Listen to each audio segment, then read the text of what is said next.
वही सन्यासी जय को प्राप्त होता है जो पूर्णानंद स्वरूप है तथा जिसकी समाधि अकृत्रिम अवंछित रूप से निरंतर विद्यमान रहती है। अष्टावक्र गीता 18वां प्रकरण सूत्र 67। संन्यास है आरंभ एवं समाधि है अंत।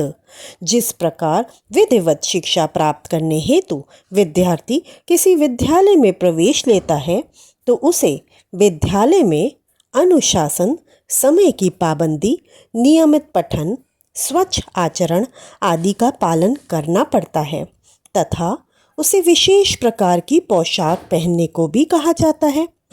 इसी प्रकार अध्यात्म में आत्मज्ञान प्राप्ति के मुमुक्षु व्यक्ति के विधिवत शिक्षण के लिए संन्यास आरंभ है एवं इसकी समाप्ति होती है समाधि में, जहाँ सन्यासी आत्मज्ञान को प्राप्त कर स्वयं पूर्णानंद स्वरूप हो जाता है। सन्यासी अवस्था में उसे विभिन्न प्रकार के नियम, संयम एवं अनुशासन से गुजरना पड़ता है, किंतु आत्मज्ञान के बाद इनकी आवश्यकता नहीं होती। बाहरी नियम, संयम आदि शरीर और मन को नियंत्रित करने के लिए आवश्यक है, किंतु ज्ञान प्राप्ति के बाद ये स्वतः नियंत्रित हो जाते हैं। इन्हें जबरदस्ती रोकना नहीं पड़ता। समाधि में वह निरंतर अपनी आत्मा में रमण करता है जो परमानंद स्वरूप है।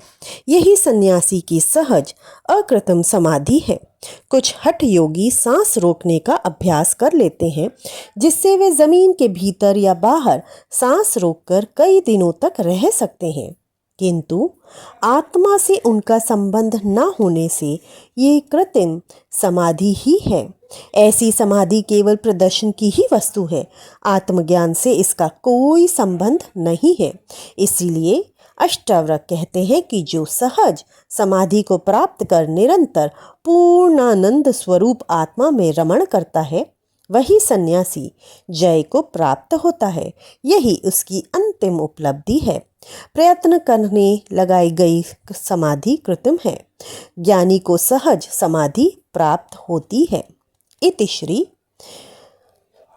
18वां प्रकरण सूत्र 67। कल फिर मिलते हैं एक नए सूत्र के साथ। राम राम।